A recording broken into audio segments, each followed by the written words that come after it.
Becoming a mom brings lots of emotions, as well as unexpected experiences, from the high highs of witnessing your children flourish and grow to the low lows and feelings of shame, guilt, and remorse for the life we once had prior to having kids. The feelings and experiences of motherhood are wild, and I'm here to talk about the good, the bad, and the downright ugly. Hey, it's Jenny Swanson, your host of Chaos and Coffee Motherhood Unfiltered. I am so grateful you're here. Let's get into it. Hello. Welcome to episode 3. Let's get right into it. I had someone suggest this, and then I've only seen it talked about one other place on social media, and it didn't have a lot of traction. And it's something that I've had the intention of talking about down the road, and I'm so grateful that at least I'm not the only one that has felt this way. And that is the grief phase of mourning the person you once were prior to becoming a mom. My story starts at, I think Edith was around 6 or so months. And a little side note for this is that Vince, my husband, is obsessed with fast cars. That's just how it always has been. He has a need for speed and really, really loves fast cars. He loves motorcycles too, but that's a whole story for a different day. So when we had Edith, he had an Audi RS3. If you know anything about cars, it's a fast Audi. It is what it is. He ended up selling it actually to move out to California so we could buy a bigger car for the family. And I'm grateful for that. Now, going back where this kind of comes into play. So Edith was about 6-ish months, and once a month from April to maybe September or October back in Illinois, there was this Cars and Coffee event. And Vince would go with his friends, and they'd bring their cars and they'd like show them off and look at one another's cars. He was very excited about this. And this one Saturday, I remember him just kind of getting up, throwing on some clothes, brushing his teeth, and leaving. Like, I couldn't figure out, I had this like feeling from that morning. I always got up with Edith. I still do. I still get up with the girls in the morning. And I'd gotten up much earlier than him. He literally rolled out of bed and just like left. And I couldn't pin this feeling. I couldn't figure it out, and it took me hours. And finally I realized I was a little bit upset and resentful at the fact that he just gets to wake up and go, and not a thought in the world doing a mental checklist like me. And then it kind of made me realize, after I kind of noticed that it's not just that was upsetting. It's the fact that my life was completely altered when I had Edith. And again, I am so grateful for my girls. However, I want to have these conversations because I think they're important. So when I'm talking about this, I am truly so grateful for my girls. I could literally cry. They're my world. They're what I know now. Before them, I knew I wanted kids, and now I cannot imagine not having them. They are the reason that I get up in the morning, and I'm so excited for them. Yet, I want to have this conversation because it is so important. The emotions that came up, it was like this deep feeling, the grief. It was so wild to me that it had just sunk in that my life was altered the moment I became a mom. And I mean, granted, the process up until that point of having her had also altered. Like, obviously couldn't drink, which that wasn't a big deal to me at that point anyways. My blood pressure had to be constantly monitored because I got gestational hypertension. Luckily, it went away with Edith. It did not with Evie, which is a mess in itself. And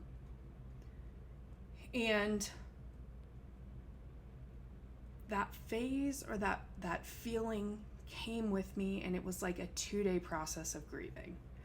And it's come and gone since then. It's just so much changes, and I don't think people fully talk about it, or the fact that there is a sense of grief of the person you once were. You can't just get up and go anymore. if you get up, like, I don't have the luxury of doing that. I am absolutely the default parent, and I know that could be a little bit different, or things are changing. Luckily, like Vince and I are in therapy for that, amongst other things. And I just want to say, one, therapy individually and as a married couple is phenomenal. I will always advocate for that. I think it's great to be mentally well on your own and check in with a non-biased person, a therapist, a coach, a friend, however, someone that you know is going to give you unbiased support and ask you those deep questions and help you get to the root, or just honestly being a sounding board.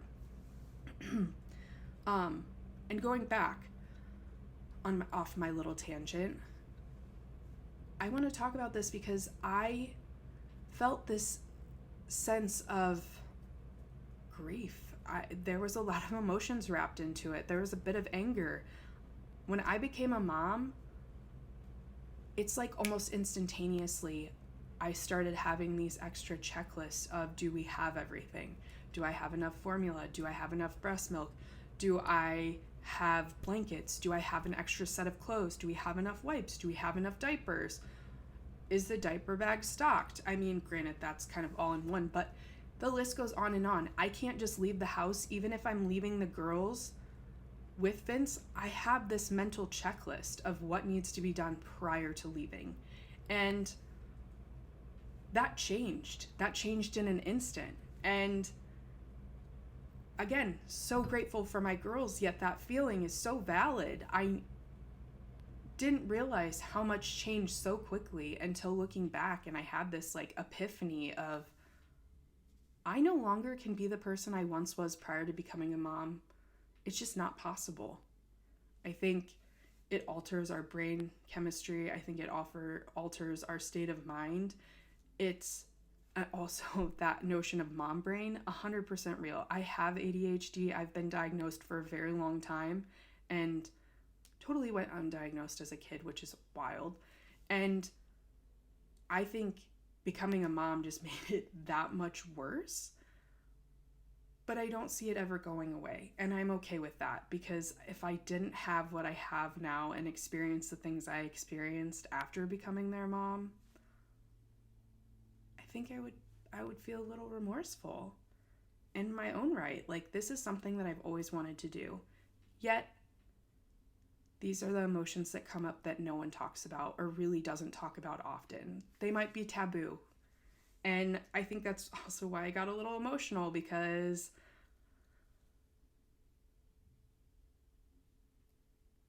it's not that I don't want to be a mom. It's not that at all. It's just I feel like I have to defend my feelings around mourning the person I once was after becoming a mom. And maybe I don't. However, I still feel like we live in a world where, as women, especially moms, we are villainized for some of the things and the feelings that we have, like the mom shaming and the mom guilt. Getting in a Facebook or a social media group, or posting on social media and thinking what you're doing is like carefree fun, living your best life, and then you get a ton of critics coming in and being like, oh, that's not safe, or you didn't do that right, or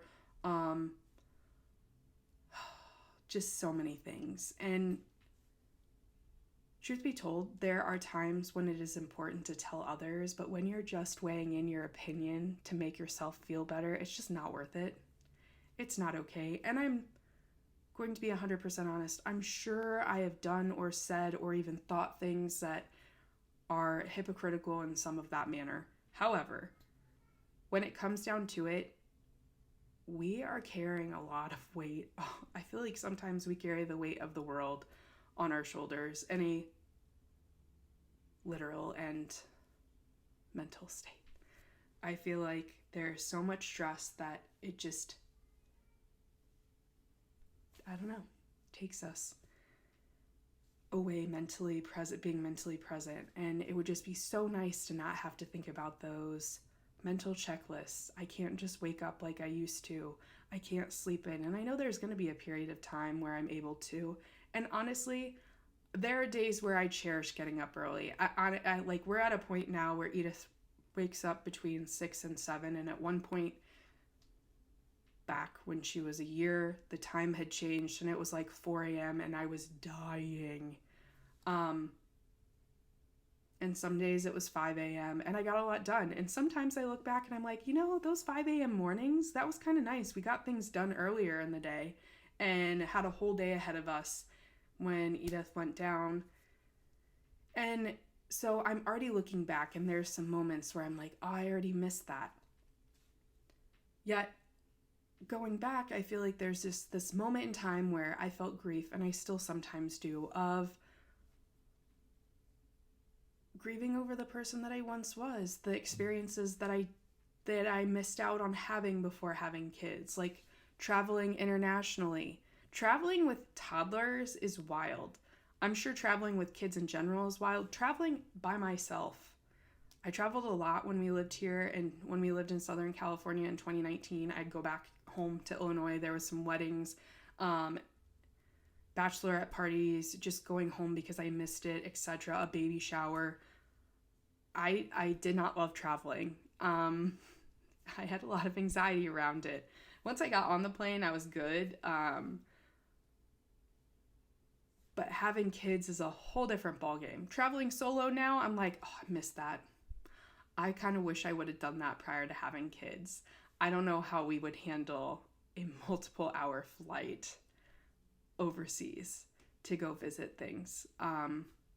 However, when the time affords us, it is something I do want to do. It's just, there are so many things that I start to mourn because I didn't do it before I had kids, and I kind of wish I did.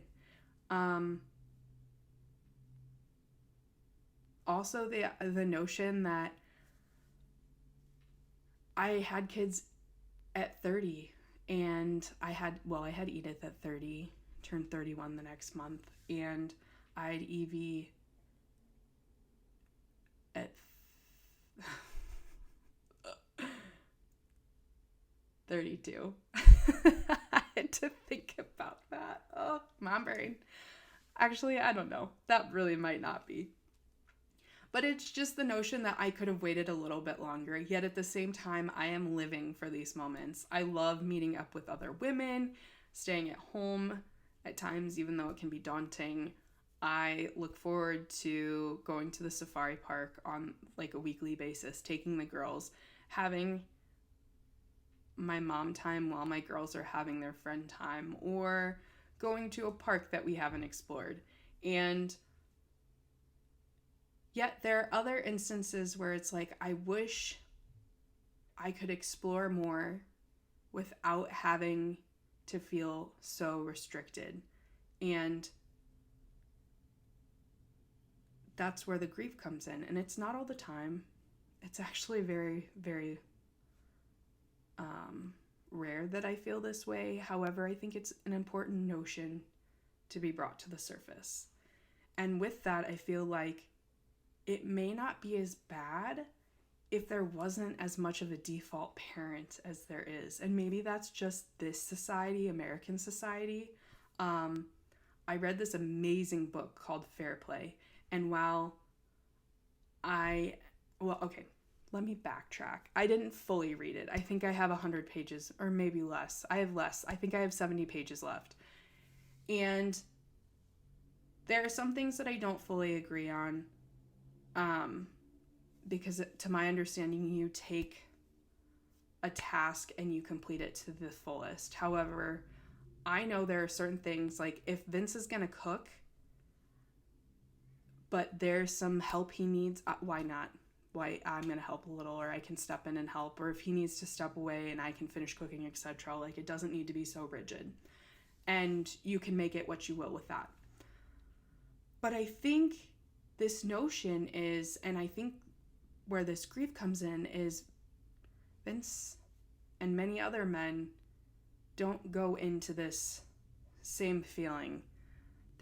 Their lives change, absolutely they change, but I don't know if it's as impacted as it is for us. Or at least I don't think so. I, for both the girls, got up every night especially if Vince was working. Things got a little bit better with Evie, where I was just like, I can't. There, especially on the weekends, I was like, you got to get up. In the mornings, I still get up with the girls. I haven't slept in years. And there are just things that I wish would change, and I think hopefully it will change with time, and maybe it's just a phase in life, but being the default parent brings a lot of extra weight. The mental toll, the emotional toll, again, the grief of the person you once were because your life has been so altered, and it's going to be no matter what. However, I think, again, that weight could be lifted a little bit more. The having to think about things a million times over, like before you step out the door, do I have enough snacks? Do the girls have enough water in their bottle, like in their their cups or whatever? Do they have shoes? Do they have socks? If we're going to a splash pad, do I have their swimsuits? Do I have towels? I can't tell you how many times I've forgotten the damn towels. And yet, you still have to remember about yourself. There was one time I literally went to go to the safari park, and I was wearing my sandals because my shoes were downstairs, and I can't remember the reason. So I'm wearing my sandals, and I get in the car with my socks on and my sandals. I get to the safari park, and I'm like, oh, I guess I'm not wearing my tennis shoes today. However, it would have been nice to have them. Just things like that you're thinking about 500 things, and you're kind of trying to prepare yourself for the multiple things that can happen. And maybe this is part of anxiety, because I know I have anxiety. However, your mind changes. There are so many things I'd focus on. And also, like, when I look at the girls and where they're playing, okay, what are the things that I need to watch out for and be cautious of? How could they hurt themselves? Evie right now is in a massive climbing phase. She is climbing everything. She was climbing this end table that was next to our couch. She would climb on it. She started messing with the lamp. So we put this like foam Pottery Barn chair there, and so she couldn't just walk across and like mess with the lamp. Well, recently she decided to push the chair on the end table, and she pushed the lamp off and broke it. It was glass. Climbing shelves and ripping books. We are in that phase, and dear God, help me. Like, just so many things. So recently my mind has been like, okay, well, if this isn't going to get any better and we're going to have to like sustain this phase for a hot second, what can I do? And my solution has been saran wrapping the bookshelf. However, these are my books that are on there, and I really want to have access to them, so I haven't done it yet, but I feel like we're getting very close to approaching that saran wrapping phase. Just so many things. Also thought about, we have these wooden gates that are pretty difficult to kind of undo. And I thought about because we bought this new gate for the kitchen to keep Evie out, but it's got and Edith is now potty trained, so it's got this like latch on it, so it literally is a gate where you can like walk through. It's got a door to it. Well, Edith figured it out really quickly and has since started letting Evie into the kitchen, which kind of defeats the purpose of the gate, because I didn't to keep Evie out. And then I was like, oh, these are great. Maybe we should put them on the stairs too, buy them and switch them out instead of the wooden ones and put them on the stairs. Then my mind started thinking, well, Edith will get it, figure it out. They'll go down the stairs. There will be a tumble. Again, your mind goes a million miles an hour. You start to seek out the things that could be a potential danger, things that you wouldn't have necessarily thought before. That hyper focus, that hyper awareness, these things that you didn't always have to have a concern for. And I am grateful for those things, because they do keep me, for the most part, on my game. However, there are days when I am absolutely not on my game, or I think about him and I'm like, it's not gonna happen. I don't need I don't need it. It will be fine. We're not going to do that. And we need it. Whatever I didn't bring. Or, we don't need that extra bag of snacks. It's fine. The girls aren't going to go through them. They haven't gone through them in a while. I didn't bring the damn extra bag of snacks. And here we are. Like, they went through one whole bag and want the next. Sorry, girls, we don't have it. Being a default parent and carrying the load is literally wild. And again, I don't think it should be something that is, I don't think it will ever be something that is split 100% 50-50. However, I think a lot of the feelings would be lessened and not as intense if we had the ability to delegate. No, we should not have to delegate. That is a mental burden in itself. However, because my husband will be like, well, what do you want me to do? Just tell me. And it's like, that in itself, me telling you is going to take longer for me than actually doing it. So, or I'm going to tell you once and I'm going to have to tell you every single time we do it again. And the point that I'm trying to make is there's probably always going to be a default parent. That's just how it is. And I think from a chemistry perspective and a hormonal perspective, there's always going to be things there that we're going to be constantly worried about, and we'll have a mental checklist. However, it is very frustrating and it creates resentment easily when you are doing a lot of the work and asking for help and not receiving it can be very frustrating. So if you're going through that, I'm so sorry. You are not alone. It seems to be a very common thing per social media. There is a woman I follow on TikTok. I think her name is That Darn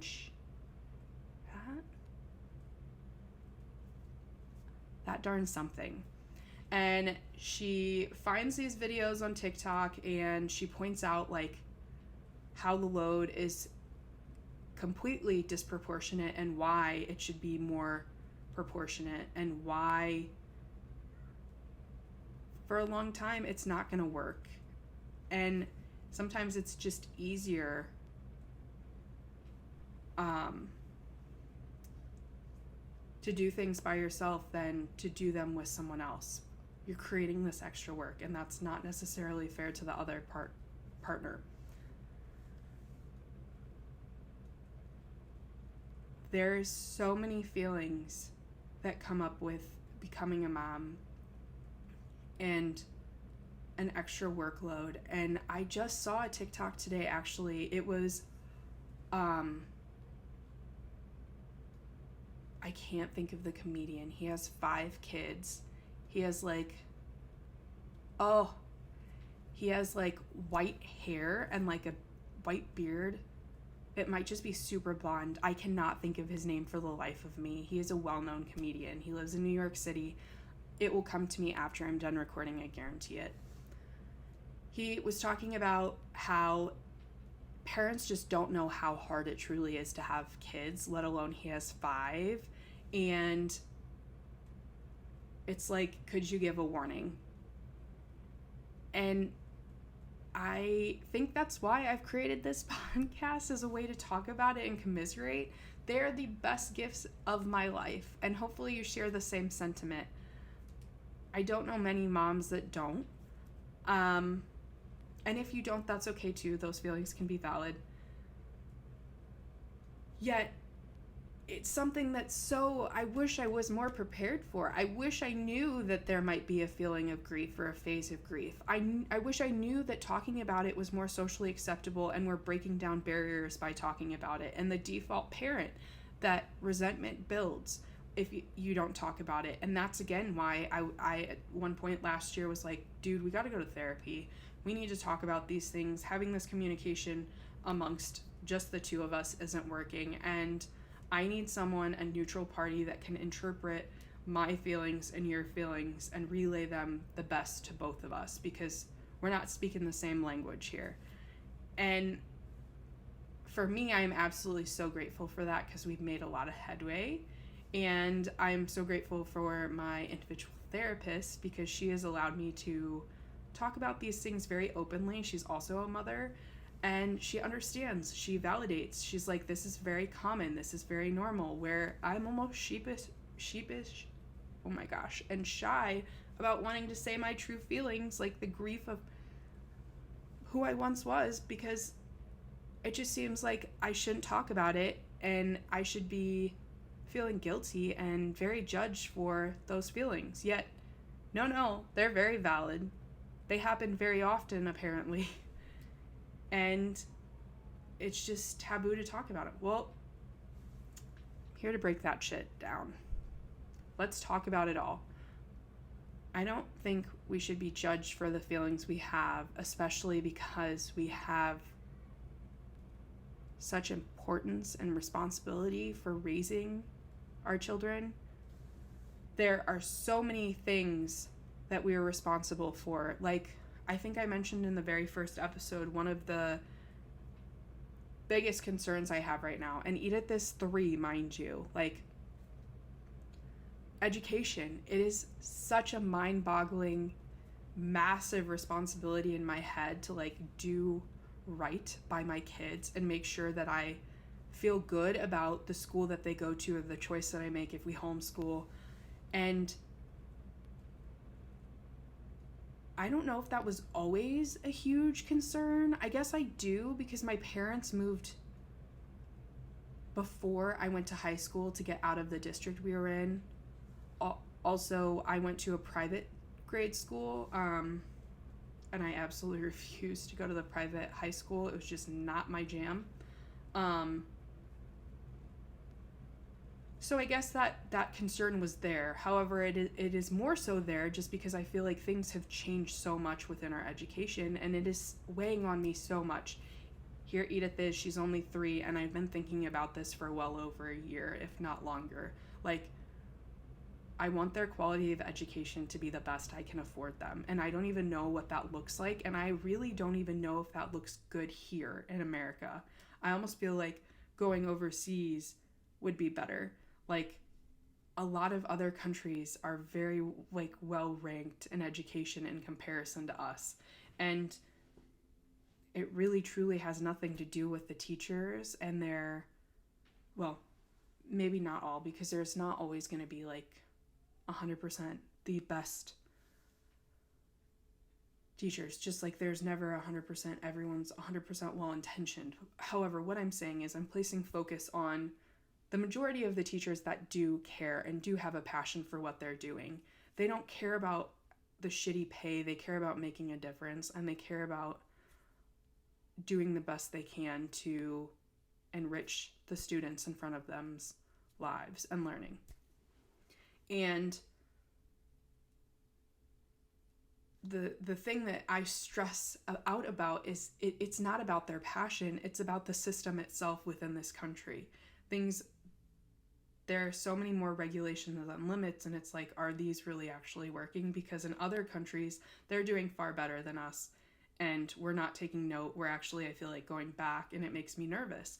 It's just such a huge concern, and I feel like I'm doing such a big disservice to them. And yet, here I am thinking about it, and it's like, this is something I didn't have to consider. I didn't even have to consider before I had kids. I just figured we would live, put them in school wherever we lived, and be done with it. No.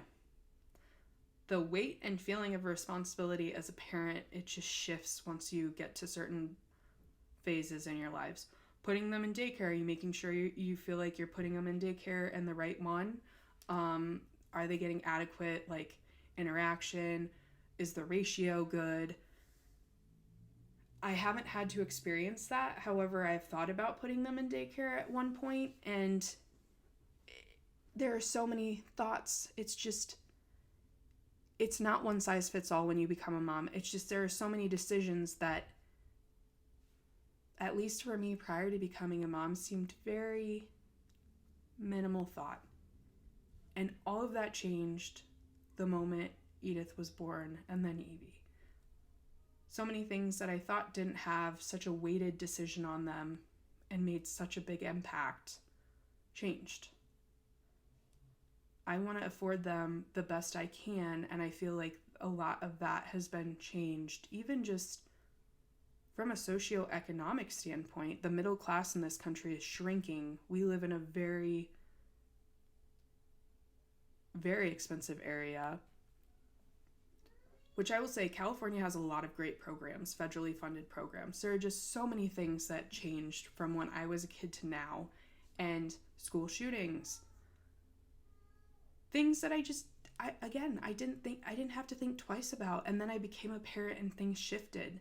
And I grieve not having to worry so much about one single choice that has such a lasting impact, because I didn't have to think about it and I didn't have to worry about it prior to having kids. And yet, I can tell you, when I do finally make that decision with my husband and the girls start school, I will be grateful, I'm sure. I'm still going to worry, yet it will be one more little checklist and a million of them that I can mentally check off and say, okay, we're there. Kind of like looking back and thinking, oh wow, how far things have come. Here we are, year 3 with Edith, and I'm looking back and I'm like, how did this happen? How are you 3 already? It's going to be the same phase, looking back at how many milestones did we complete. And while they seemed like major things, major concerns, looking back, there were some, like, one, Edith was born with a double collecting system in her right kidney, and it was, thank God we had the coolest pediatrician. He presented it as, well, it used to be that she'd be on antibiotics indefinitely, and I was not about that. I am all for antibiotics when you need it. However, when you're on it as a preventative, it can do some massive things, especially depending on the doses to your body, with long-term effects, as anything else could. And I didn't feel great about it. I'm glad our pediatrician was like, pro, you got to listen to your body. And honestly, I don't think that's great either. And so it was brought up that we could potentially do surgery to eliminate the issue entirely, which we elected to. And it was a big surgery. It was a no-brainer for me. For my husband, he was like, are you sure? This is like a big deal. They're putting her under. And I was like, yes, because then she doesn't have to deal with antibiotics and potential kidney issues for the rest of her life, or indefinitely. It could potentially not have issues, or she could potentially not have issues, but this honestly is the best thing we could do. And looking back, it was a big decision, and I'm so grateful, and honestly, it's a blip. Those decisions I didn't have to make prior to having kids, and it was a big decision. The surgeon kind of looked at us and he's like, are you sure? Like, it's a big surgery. It was 6 hours long, maybe a little longer, and it was probably the best decision I could have made, because since then she's had no issues. It's not something we have to worry about. She got a clean bill of health and got immediately discharged from seeing a I don't know, the kidney doctor. I don't think it was a nephrologist. I think it was a urologist. Either way, we got a clean bill of health and we were able to go. So all of this to say, thank you for listening to my many ramblings. And if you're feeling any of this, know that I'm with you in the thought. The phases come, they go. I'm grateful for the kids that I have. I still want another. I know at least what I'm getting into now that I've had a couple. And I also know that the grief of who you once were coming and going, it happens, and it's okay. It's normal. Being a default parent, struggling to find a balance, it's normal. And I think the more we talk about it and the more we maybe commiserate or discuss it, things will change, things will get better. Yet the feeling might be there. It's just a little bit nicer to have it. Kind of going back on Brene Brown's work. There's power in being vulnerable. And if we don't share, we commiserate by ourselves and kind of drown in it. Maybe not specifically. However, I didn't talk about that for a very long time until I shared it with my therapist, and I felt so guilty by the time I brought it. I don't even know if I made eye contact with her when I told her, because I just felt so guilty that I had this feeling of grief of the person I once was. And that's not how it should be. We should be able to come and talk about who we are and not be judged for it. There are so many things in this world that are going on that we should have thoughts and opinions on. And the feelings within a safe, healthy range should be okay to be discussed. So again, thank you for taking time out of your day to listen. And if you guys have any suggestions on a topic to talk about, I'm all ears. I love talking about these things. It was nice to hear someone else suggest this, like I said at the beginning, because it was something I already had on my mind to speak about, and then it was just a nice little extra push. Can't wait to talk to you next week.